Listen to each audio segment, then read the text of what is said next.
realize that it's darkest before dawn and it's going to get worse before it gets better. But for me, you just have to understand some certain truths about your life. You put yourself in that spot. You made the decisions. Yeah, there may have been a few things out of your control. Life may have dealt you some wild cards, but 90% of your situation is made up of you and not the actions you did yesterday. Welcome to Street Leadership, where grit meets grace and ambition meets action. I'm your host, Ryan Goldman, diving deep into the stories that shape today's leaders. Get ready to be inspired, challenged, and transformed. Let's lead the way together. Welcome to the Street Leadership Podcast with myself, Ryan Goldman, and today I am joined by a very special guest. He is my best friend, my business partner, and soon to be my best man, Timothy O'Connell. Tim, man, welcome to the show, man. Appreciate you taking the time to come on, and excited to hear a little bit about your journey. Absolutely, absolutely. Thank you so much for having me, and excited to kind of get it started with you, and just honored to be a part of the not only the journey but also the podcast with you. Cool, man. And you've kind of seen the transformation of this podcast, and I think we were supposed to launch it about 9 months, and it's kind of been delayed over time, and we're finally up and running, man. And I know we've talked about doing this for a long time, and it's awesome that today is that day, and just really grateful to have you here, man. So appreciate that. So first, we kind of jump into it, man. Maybe, me and Tim, we go way back. We actually met at Western Illinois University. We were both going to school for law enforcement. We decided, instead of going for law enforcement, we would just start selling drugs together. I thought it kind of went hand in hand. They say you kind of want to kind of know the business and know both sides of it. So I was just trying to get a better understanding of who I was going to be dealing with, I guess. That's it, man. I think we both had the desire to be like undercover cops, so we were doing our first undercover, operation, just before it was, legitimate, and obviously that didn't necessarily work out that great for either of us. But it's also kind of guided us, I think, to where we are today, which is, I don't know, I think we're doing pretty well. I would have to agree with that. Life can take many different turns, and sometimes you can choose the hand you're dealt, and sometimes you can't. But I think we made the best of what life gave us. I've had the chance to kind of share my story on the podcast, but maybe you could kind of tell us just a little bit about your background. Obviously, I know you pretty well, but our guests don't, and so just kind of hearing kind of where you come from and what you were doing earlier on, I guess, like after college, and kind of where you are today. I'm currently sitting right here in the chair, but that always wasn't the case. Now, was it? I try and keep things, I say, rather simple when it comes to my story, and I'm really just a kid from Chicago. I would say that I definitely grew up with a loving home, but it was filled with some struggles for sure. My very first memory of life was calling my father in jail on the old rotary phones. He was locked up till I was about 7 years old. Really lived that 80s, 70s, and 80s Chicago lifestyle. A lot of alcohol, a lot of drugs, definitely made some poor decisions. And so I was raised by a single mother. We lived with my grandmother for quite some time, and she was always notorious for saying, Allison, you're lucky your kid's cute, otherwise you guys would be living on the streets. So I guess I always had that going for me. It was kind of tough growing up, right? Just having split parents. When my dad got out of jail, he instantly got sober, just cold turkeyed everything. And he really showed me what discipline and consistency over time can really do for a human being. He came out of jail with not a dollar to his pocket. My mom kind of ran him through the ringer when it came down to the visitations, to the hoops and the rules that she made him jump through. To me, he really rose up. He showed me what hard work, what dedication can really do. And by the time, I was 11, he had a little over $2.5 million in real estate. But at the same time, he was working 6, 7 days a week. He wasn't there as much to play catch with me, not really there to teach me how to ride the bike. Didn't really teach me how to use the toilet, to shit, to shower, to shave. He showed me how to be a man. And I will always be forever grateful for those lessons. Always simple lessons. Tim, if you wake up every day, put on your shoes, go to work, and do the next right thing, life will work out. I remember I started working with them at 12 years old. My Saturdays, I wasn't able to really spend them playing with friends, going to the park, waking up at 5 in the morning and getting in the work truck and going to work. Fighting him a lot on that and just trying to take the easy way out in a lot of areas of my life. He really stood firm and just never allowed that to happen. And so while I may have missed out on some things, I feel like I'm able to enjoy those things now later in life because of that discipline and because of that consistency and really just the mental fortitude that he really taught me. Now, I may take it too far at sometimes, right? Because I really believe that the world just really doesn't care how you feel, and I feel nowadays a little bit more for men, right? The expectations of what a man should do is go to work, provide for the family, and put the food on the table and keep the wolves away, right? But we have feelings, we go through things just like everybody else, and we may not always have the outlets kind of vent and release some of that pressure, some of those expectations. And to me, it's kind of been a double-edged sword to kind of bottle those up, but always just keep the feet moving because ultimately people are really depending and counting on not only what I can provide, the value that I can provide, the fact that if I'm able to change my life, so can anybody else. I grew up having friends at different houses, never really knowing where I was going to be. I wanted to hang out with these guys there, but I'm at mom's house, I'm at dad's house. And, it was tough, it was challenging, right? But I was always very blessed to have a loving home and to watch my parents sacrifice and struggle, not only what they wanted, but for what me and my brother needed. My mom and my stepdad, my mom was kind of the single mom, did a lot of waitressing, a lot of bartending. And I was also very grateful for the role my stepfather played, right? And really showing me how to be a man. He was always a general manager, regional manager for a corner bakery, Avipan, Panera Bread. And I would catch him waking up at 4 in the morning, coming home at 7, 8 o'clock at night.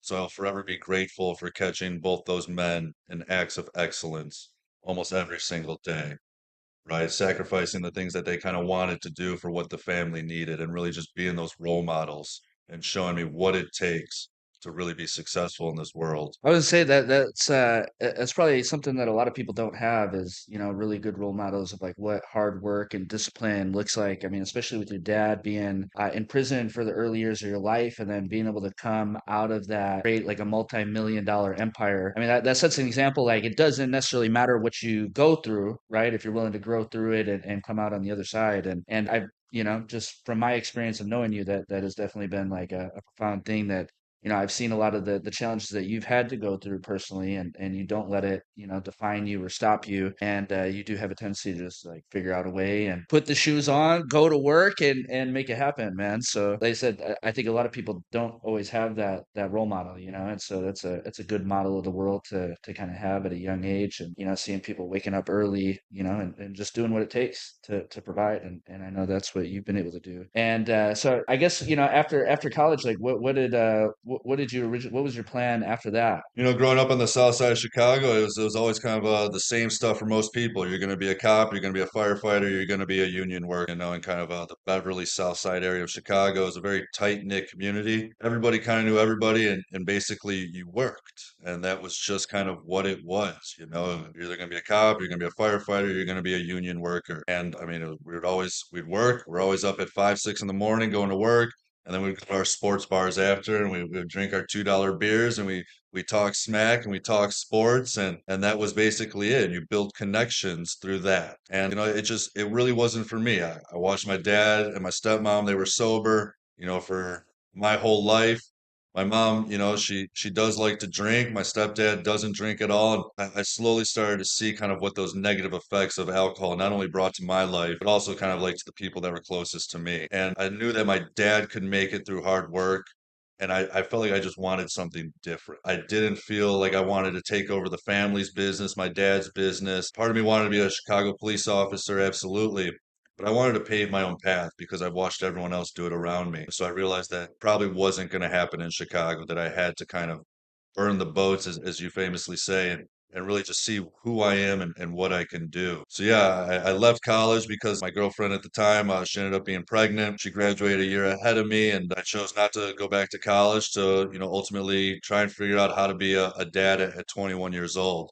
And so I did the only thing that I knew how to do, and that was go to work. I kind of had some negative influences and some bad advice, but ultimately I made the decisions that I made, and it caused a lot of separation between me and her, and it made it very difficult for me to kind of develop a relationship with my first son, Mason. I realized I was doing construction at the time, and I came together with a plan, and she didn't want to move to the south side. She wanted me to come up by her in the northwest suburbs. But at 21 years old, without that college degree, without any specialized work experience in 2011, 2012, there was minimum wage jobs available basically, and that really wasn't for me. And so I realized that I wanted to get away. And I remember the breaking straw. You were trying to recruit me for a long time. I was doing construction. I was making good money. I was making 60, 70, $80,000 a year at 21, 22 years old. But I was working a lot of hours, and I ultimately was like, man, what's more important, the money or the opportunity? And I was slowly starting to realize that the opportunity there wasn't anything long term. More hours,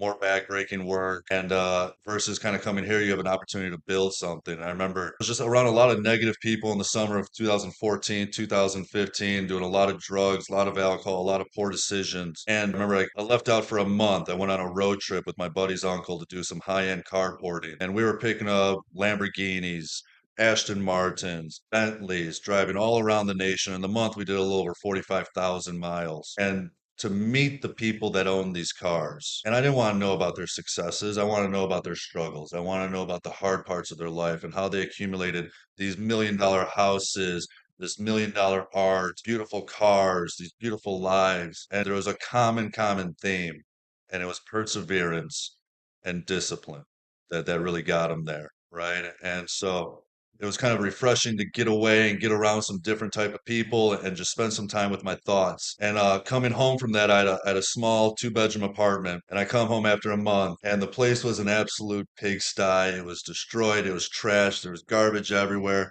And my roommate, for whatever reason, left a bunch of raw chicken in our living room garbage can. And I walked in and I was like, this is no longer going to be my life. And surprisingly enough, I traded that bedroom apartment in for a hotel room with seven other guys for a few months. And it was supposed to be a 2 week road trip.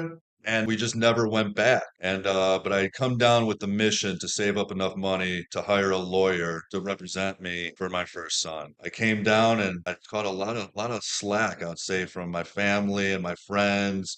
Oh, you're gonna do this, you're gonna do that, you made it, yeah, have you done this? Parents calling me up, oh, you got your Lamborghini, huh? Big sales guy. You need to go to work, you need to finish college, you need to do this, you need to do that. And I ultimately realized, that they were just really operating from a place of fear, and they really just wanted me to be safe. But at the same time, I watched my mom and my stepdad take the safe route by working the job, saving the money, and things out of their control happened, and they lost the jobs, and there was a lot of rough years. And I looked at my father, who basically took the world on his shoulders and said, if it's going to work, it's going to be because of me, right? And he took those sacrifices, he took those challenges, he took that risk, and he put all the responsibility on his shoulders. And it always kind of aligned up with what my high school motto always was, and it was, if it is to be, it's up to me. And I thought it was so much scarier to work 30, 40, 50, 60 years and to lose it all thinking you're playing safe than to spend a few years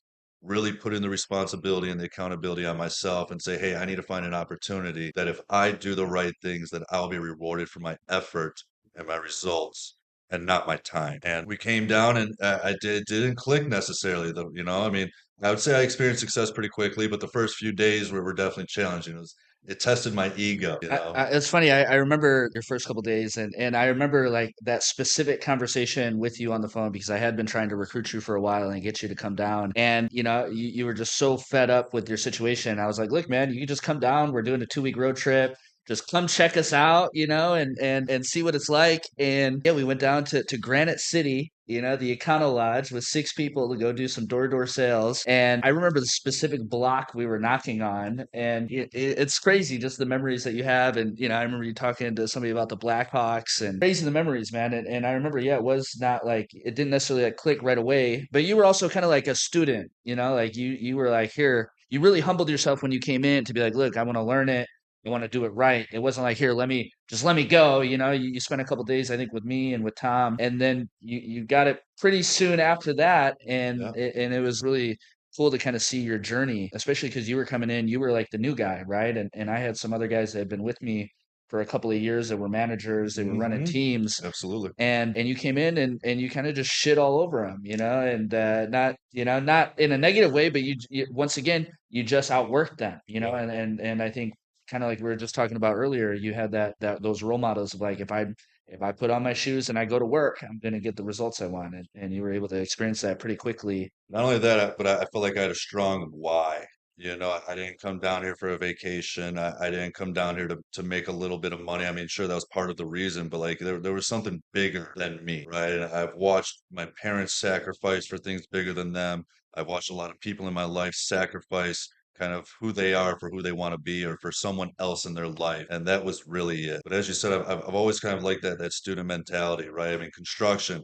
If you frame out something the same way every time, you're going to get the same results. You lay your flooring down the same way, you get the same results. You go and paint, you do it the same way, you get the same results. And the something that I've always admired about you, but you tell me you do X and Y, you get Z result, then let me do it.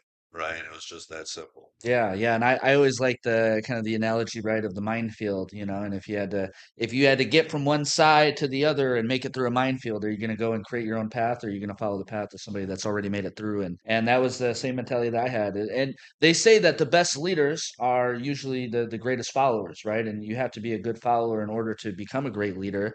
And you did. You took just the coaching, you took the feedback, and that's what helped you get promoted to basically running your own office in the first year and being a six-figure earner and consistently earn six figures pretty much ever since. And so it has been just really really amazing to kind of watch your journey. And maybe you could tell us just like what's kind of shaped like maybe your leadership style, or what's kind of helped form that for you. I think about that quite a few times, and a lot of it certainly goes back to, either my parents and the way that they kind of raised me and the results that it generated, right? And a lot of it also goes back to kind of you.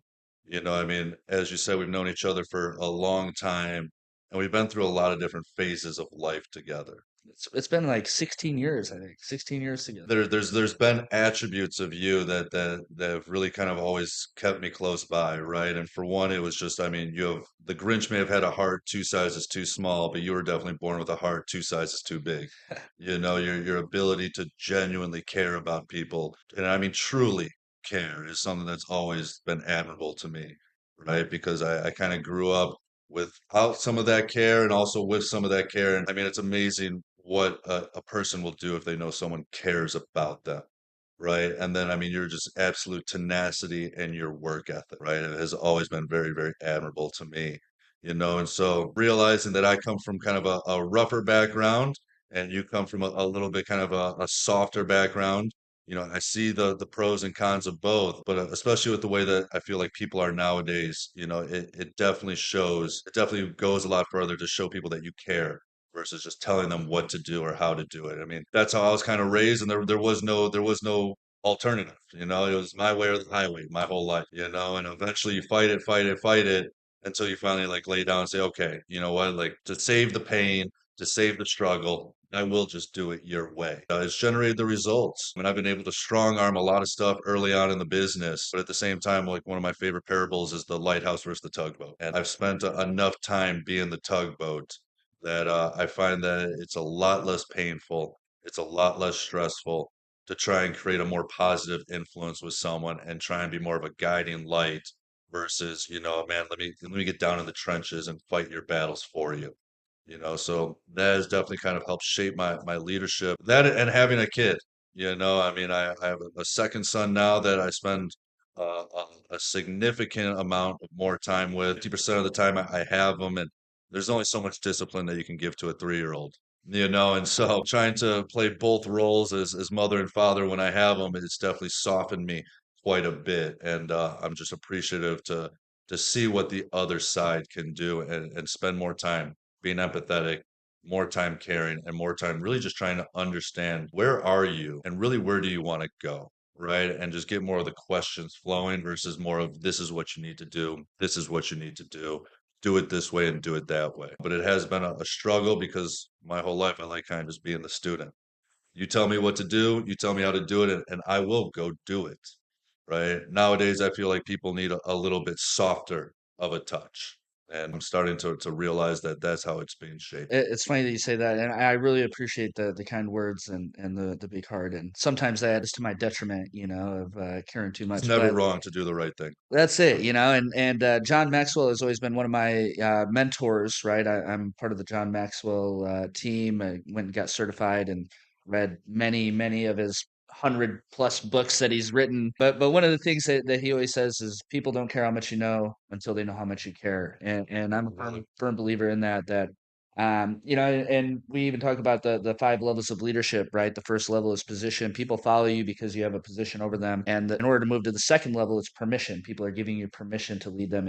And it's because of the relationship that you've built with them, right? And people go along with people they get along with. And so learning how to kind of manage that, but also not being too soft, right? And letting people just make all the excuses and that doesn't help them either, and Excuses sound best for the person that's making them, you know? yeah, and I think that that's like a leadership struggle that a lot of people deal with too, is especially when they're like most people that get into leadership, it's because of their work ethic and because they're used to like having to do everything, right? And so when you transition from like having to do everything yourself to like starting to lead people, it can be a hard transition for a lot of people because you do just want to get in there and strong arm it and force a certain result, and you can, I mean, and we've done that in our business for I don't know how many years to just brute force getting a certain result. But then you realize like you're almost not really developing anybody in that process because everything relies specifically on you. And the second that you pull yourself out of it, then you realize like, okay, if I'm not there, then there's no guidance, they don't know what to do, and then you end up in this kind of this up and down cycle of if you're not there, things aren't going the way that they should And I be. feel like So I learned that early on. Once again, going back to working with my dad, I started to realize how I can manipulate it. Right, I could do the bare minimum, right, and keep him, without yelling at me, without throwing stuff at me, without just getting verbal or violent. Right, I learned how I could do the bare minimum and just be more of the helper and the side by side. Right, but eventually he'll catch on to that, and then he'd be like, "Okay, you know what? You need to do this. You've watched me do this for months, years, X, X, and X. You've done this, do it the fuck by yourself, right?" And a lot of times I'd be too scared to do it because I didn't want to do it wrong, right? And then I realized, that either through the yelling, the verbal abuse, or even got a little physical, I got punished more for not trying than trying and doing it wrong, right? And so a lot of those things were just forcefully ingrained in me that what, like, I would rather you do it wrong than not do it at all, yeah, and so just by realizing some of those lessons, I feel like that's what a lot of people are afraid of nowadays, right? If I try something and I fail, does that make me a failure? Like, does that have to be my identity? Will I never be able to accomplish this thing? And I mean, I think it's just part of the social media nowadays and the image that everyone's trying to create of perfection, right? But I say it in the audience all the time. Can you imagine trying to teach a kid how to walk? He falls down the first time, and you're like, you know what? You'll just never walk. It'd be a really, really weird world when people don't know how to walk because you failed once. That doesn't mean you'll never be able to do it, right? To not attach that just because I didn't do this, it doesn't mean I'll never be able to do it, right? Either I'm missing a skill set, I'm missing a piece of information, or maybe I'm just missing the effort and the work. But a lot of people I feel like are just scared to fail, and the easy road is to kind of move out of the side and allow one of us or their leader to kind of jump in and do it for them. But you may solve the issue, but you're not solving the problem. yeah. And it kind of goes to even like that parable, right, of the tugboat versus the lighthouse. And for those that don't know it, like the tugboat goes out and they attach the boats and they bring them to shore, whereas the lighthouse is just the guiding light that kind of shows them, hey, this is where you need to go to kind of get to where you want to And it's be. up to them whether or not they want to heed the warning. Yeah, and it's funny. It makes me think to our early relationship in the business. Is Tim would call me and he'd be he would ask for my advice on something, and I would always I would give you the same response, and that I was trust your judgment. I trust your judgment. That's it, and that way it would kind of empower you to be able to make that decision yourself. Because I realized me just telling you what to do isn't necessarily going to help you, and rather than yell or scream, it was like, hey, you know what, I trust you. You're going to make the right decision, and sometimes maybe it wasn't always the right decision, but those are the times that we learn, right? Is when we do something and we don't get the results, then we learn from our own experience, which helps us to do it better the next time. I agree 100%. Yeah. Yeah, it was always frustrating, but yeah, it's just really the only way that you learn a lot more through failure than you ever will through winning, and that's just bottom line. I talk about the sports all the time. We watch film a lot more on the games that we lost than the games that we won. because that's the stuff that we can correct. That's the stuff that we can improve on, right? And if you just kind of take a small shift piece by piece by piece and slowly get better at it, eventually you're going to get to that destination or that outcome that you're looking for. Yeah, yeah. John Maxwell also famously has said that when we succeed, we tend to celebrate. When we fail is when we tend to ponder, right? And when we tend to reflect, and that's usually where our greatest lessons come from is through our greatest failures, you know. And I know for me personally, I've had a lot of failures in my life, you know, whether it was personally, business, family, you know, losing my kids, all of those situations, but those are also, you know, getting my house raided, being told I couldn't be promoted as assistant manager at a movie theater. Like those are what forced me to grow and develop and kind of become who I am today. And so I guess that kind of leads to the next thing of like, you know, part of this podcast is to inspire other people who might be going through challenges and adversity, right? And a lot of times when we're going through challenges and adversity, it feels like it's never going to end. It feels like it's never going to get better, and it's hard to see that light at the end of the tunnel. And I know that you've had to go through your own fair share of struggles and adversity, and even currently are going through some challenges and adversity. And maybe if you have any wisdom that you could give somebody, you know, who might be going through maybe even similar challenges or their own personal challenges, just maybe some advice that you would give them, and maybe you could share some of the challenges you're going through. Yeah, I mean, a lot of it is kind of just life. I mean, as I mentioned earlier, I love systems and structures. If you do X and Y, you get a Z result, whether it be construction, whether it be sales, you read the script, whether it be leadership, you do the books, you build the relationships, you give the guidance.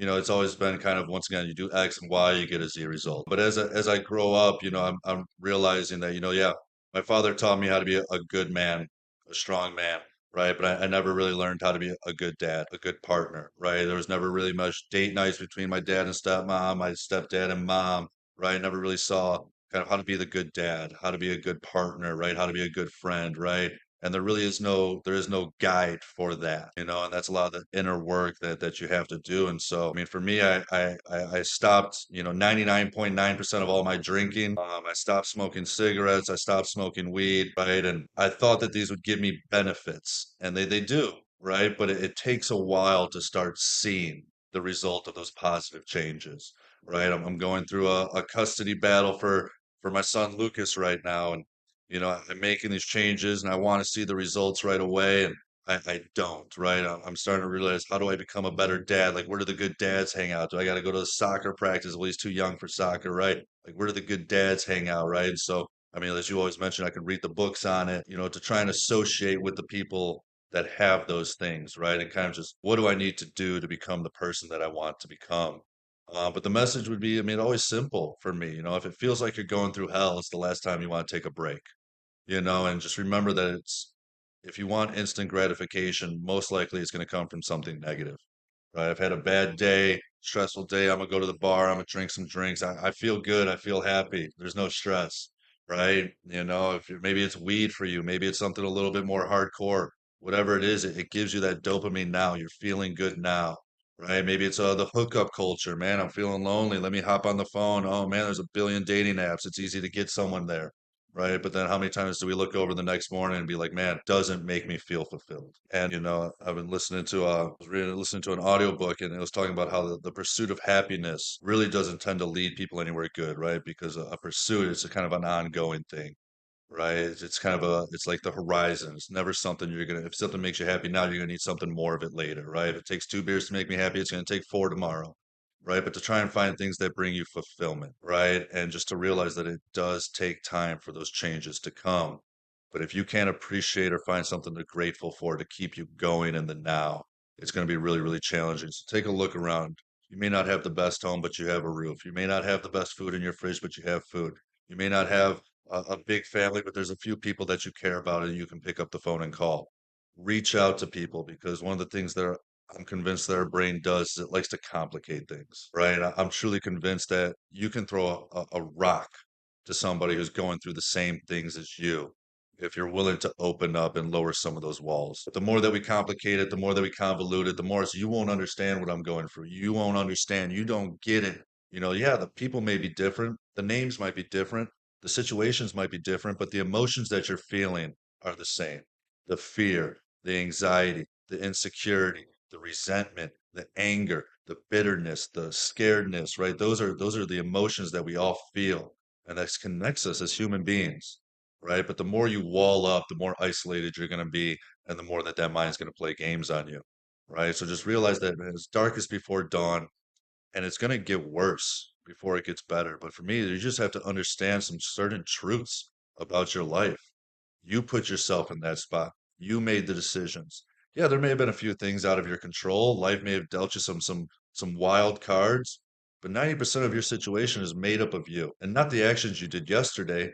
It's what you did last week, 6 months ago, a year ago, 2 years ago that put you in the spot now. So what you do today isn't going to change tomorrow. But if you do it for a month, 3 months, 6 months, 9 months, if you're able to get a 1% shift in your direction, let the work, but you got to have faith. You got to believe that there's something better that you're doing it for. I appreciate that, and it's funny. So the first time I ever heard plateau of latent potential was actually from you, and essentially what that is it's the delay between when you are taking those certain actions It's the before you gap of actually, time. yeah, before you actually see the results, and even. For myself, right? When I first got sober, I got like arrested, like literally like twice. Okay, like literally right after I got sober, and I stopped making like all these bad choices. I'm getting locked up. I got into a car accident with a motorcycle that, it's just like all this crazy shit started happening to me after I started making good decisions, right? And to me it's almost like, sometimes we get tested and like how bad do we really want something, and are you willing to stay consistent over a period of time, Yeah. to actually start seeing the results?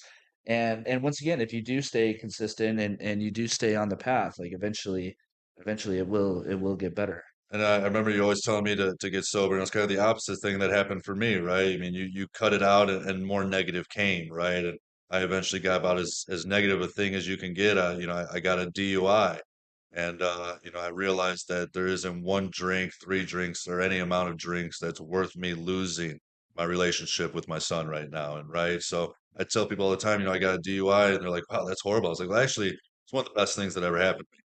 And people are like, you're crazy. Like, well, like, what do you mean? Right. And for me, it's one of those things that if you're able to shift your perspective on an event, right? Because we get to control the meaning that we give it, right? And for me, it was like, man, this was one of the best things that ever happened to me, right? It made it really difficult in the time. I was angry and this, that, and a third. But once again, I was able to shift my perspective and be like, look, like this is a wake-up call, right? Like this doesn't bring anything positive to your life. You've pushed more people away than you care to remember, right? And this needs to be the thing that is the catalyst that will cause the change, right? And so I always hold it as one of the best things that's ever happened to me, and people just think it's absolutely crazy. I can absolutely relate. I mean, I went through similar, of losing my kids, right? And having DCFS take the kids away and being separated from them, being told I can only see them for an hour a week, and being to the point where I was about to sign guardianship away. And that, I will say, was one of the best things that could have ever happened to me as well, because that's what forced me to get sober. It forced me to turn my life around. And I wouldn't be who I am today if I didn't have those life experiences. And I think that's that's the lesson that can kind of be taken, the adversities and the challenges is like all of those things, as much as they suck in the moment, it sucks when you're getting arrested for a DUI. It sucks when you're losing your kids. It sucks when you're going through that painful breakup. It sucks when the business is failing, right? But all of those things are guiding you to something better, right? And Tony Robbins always says that life is happening for you, not to you. And if you can remember that, and kind of like you said too, was having that sense of gratitude and being grateful for the things that you currently do have, and that's what ultimately leads to fulfillment, right? Is because all the stuff doesn't ever make you happy. Like it does maybe for a moment, right? You hit that income goal, it feels great, and then a week later you're like, okay, now what? Or you 100%. you buy the thing, and or you get the promotion, and it's like, okay, what else? And so we're never truly like satisfied with Mhm. the material type of Like things. So Tony says, I want to make more money. Well, here's $2. Go beat it, because then it's like, okay, I want four, you make 150, your lifestyle goes up to it. Well, now I need 200. Once again, it's like a horizon. It's constantly shifting, constantly moving. yeah, But if you can be grounded and find things that you're grateful for, it'll bring that fulfillment, right? And to me, like that's what life is about, is finding things that bring fulfillment. And I mean, it's friends. It's family, it's loved ones, it's making an impact on people, it's spending 5 minutes with a stranger. It's the small things in life that bring the biggest reward. I agree 100%, man. And I think that's probably a good point for us to wrap it up, man, is got to have an attitude of gratitude and be grateful for the things that we do have in our lives. And the more time that we spend in gratitude, the more that we're going to attract that stuff. And last thing to Yeah. touch on that, is you have one of my favorite icons behind you on your bookcase, and he was able to even find gratitude in probably the most inhumane punishment imaginable. And that's kind of the story of syphilis behind you, right? Who got punished, the Greek gods, for thinking he was bigger and better than them. And he got sentenced to push a boulder up a hill all of his life, right? And miserable, angry, and frustrated about it at first, because no matter how many times he got it up to the top of the hill, it'd come right back down to the bottom. And he was forced to push it up and time again. But he learned to find gratitude and appreciation that, hey, this may suck for now, right? But I'm still accomplishing something. I can still find things. I can find fulfillment in my duty for right now because it's not what's happening to me, it's happening for me, and it's here to teach me the lesson. That's awesome, man. Well, Tim, I really, really appreciate you taking the time to come on this episode. I know we're going to do some more in the future, so really, really looking forward to that. And 100%. yeah, appreciate it, man. I appreciate the time and the opportunity, and once again to be just a part of the journey with you has been absolutely amazing. And right, I'm just excited to see the impact that this podcast will have because there are people out there that are questioning who they are, what's their purpose, why did life do this to me? I'm alone, I'm scared, I'm angry, and I need to find someone that can show me a way, right? And just there are people out there that are willing to do the work, and that's who's going to hear your voice. I appreciate that, man. I love you. You're a brother to me. Like I said, you're my best man coming up, and I'm just grateful to not only have our friendship, but obviously be in business together and just be doing life together, man. So appreciate you for everything that you stand for who you are, and thank you for taking the time, man. Absolutely. Anytime. Thank you.